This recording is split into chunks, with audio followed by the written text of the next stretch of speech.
Magandang araw po. Kayo po ay nanonood o nakikinig sa programang Opinyon dito sa Danilo Dizon TV. Palakpakan.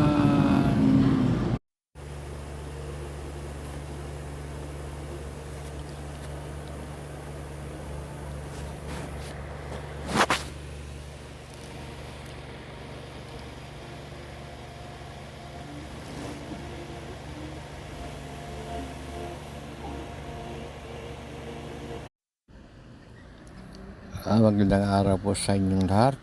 Ito po si Danilo Dizon sa programang Opinyon sa Danilo Dizon TV. Palakpakan. Konting komentaryo po tungkol po sa nagaganap na kaguluhan sa Kongreso dahil po sa parang nagugulo ni Sara, ni VP Sara yung hearing.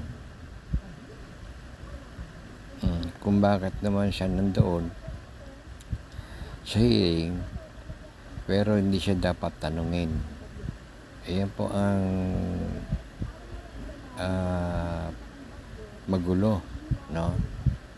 Wala rin magawa yung ating mga congressman na parang sila'y nababastos na pero wala sila ginagawang marahas na aksyon. Parang takot din kasi po although yung Senado ay yung Kongreso ay ibang branch po yan, no?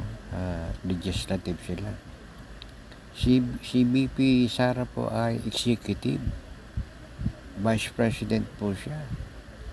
So parang ang hirap pagbangga yung dalawang branch na yan. Equal branch po yan actually nga hindi dapat yan umaharap ang vice president sa akin po yun, no? Dahil nagkataon yung kasing investigasyon na ginaganap ay tungkol sa nawawalang pera noong siya ay DepEd Secretary pa. Dahil ginagawa na po yung budget at kailangan po ang budget ng DepEd. Wala na po si Sara sa DepEd pero po nag-iimbestiga sila. Di ko maintindihan, luma na yung issue, wala na doon si Sara. Ang inimbestigahan nila ay luma. Saan napunta yung pera? Panahon na yun panahon ni VP Sara. So ang dapat sumagot si VP Sara kahit na wala na siya sa DepEd. Ang tanong may mga tao po siyang naiwanan dun na sila na lang dapat ang sumagot. Hayaan na lang dapat si VP Sara na huwag pasagutin. Baka ganun nga po ang nangyayari po dahil hindi makasagot yung mga tao niya, nako-contempt mo. Bakit po kaya hindi nila i-shortcut, no? Anong ibig mong sabihin, Danny, sa shortcut? Ang ibig ko po sabihin, why not tapusin ang investigasyon. Kung mayroong nawawala, mayroon pong nawawala. Ganun po yun. So kung mayroong nawawala, dapat for the meantime ay gumawa ng aksyon.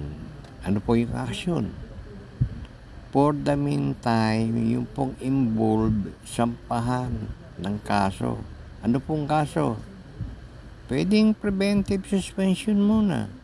Hanggat hindi na ipapaliwanag. O, hanggat hindi na ipapaliwanag, preventive suspension.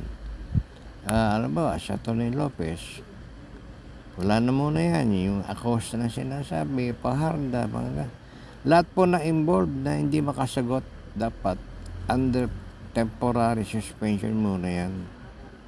At bigyan na ng budget yung DepEd. Wala pong kinalaman kasi yung mga nandoon na matitira. Maglagay muna ng OIC. Kung sino ba yung acting ngayon doon, sila na nang muna. Huwag natin parasan ang buong institusyon ng DepEd dahil lang doon sa pagkakamali, hindi may paliwanag ni dating DepEd Secretary Sara.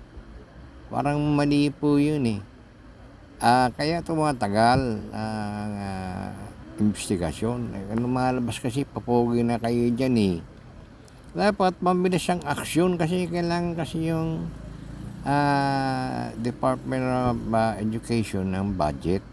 Huwag nyo po i-delay. Bigyan nyo sila kung ano yung kailangan nila. Dapat yung ang papantayin nyo muna dyan yung parang acting na walang kinalaman sa kaso.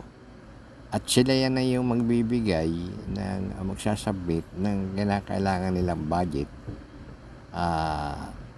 for next year, 2025. Hindi yung kasi ang nangyayari, kasalanan nila Sara at saka yung mga tao niya ang napaparusahan buong institusyon na walang kinalaman yung iba. At yun nga, nadidelay tuloy yung dapat may bigay na budget sa kanila dahil lang doon sa mga hindi may paliwanag ng nagdaang mga nakupo. Ang nagsasuffer yung institusyon at pati ang buong mga opisyal doon parang damay kasi kailangan din nila sumweldo next year ano yun, i-hold natin? I-hold nyo, mga congressman, katanungan ko lang po to. I-hold nyo po, hindi nyo po bibigyan ng budget? Di isararan nyo na lang.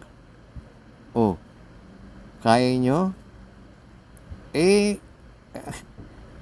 Anong nangyayari? Panggigipit na kasing ginagawa nyo Kung minsan, dapat siguro lahat kayo imbestigahan ang nangyayari. Isisara lang yung pinag-iinitan nyo tsaka yung mga staff niya Bakit kayo malinis ba? Tanong ko lang po yun. Malilinis ba kayo? Dapat kasi meron din isang agency na mag-iimbestiga bawat isa sa inyo kung saan nyo rin dinadala yung mga pondo nyo para patas ang laban Anong nangyayari? One way, dahil sa inyo dumadaan yung mga departamento na kailangan ng budget, sa inyo kayo nagbibigay ng approval. Now hostage, okay lang na dumaan sa inyo, wala problema doon. Pero sana naman, pag may problema, mabilis naman kayo umaksyon, huwag kayong pabagal-bagal. At yung dapat parusahan, gawa nyo na aksyon. Kung di nyo maidemanda sila ngayon, di preventive suspension lang muna. Habang hindi nila nasasagot, yun dapat gawin yung batas. Na hindi nyo siguro maipatupad ngayon dahil wala pang batas. Dapat sana, yun ang maisip nyo na pagkasusunod may nangyaring ganyan, mabilis ang aksyon. Dahil huwag nyo i-delay yung pagbibigay ng budget. Yung mga involved, suspindihin na kaagad. Hanggat hindi na ipapaliwanag, suspindihin na muna. Di 6 na buwan, hindi sila sisweldo.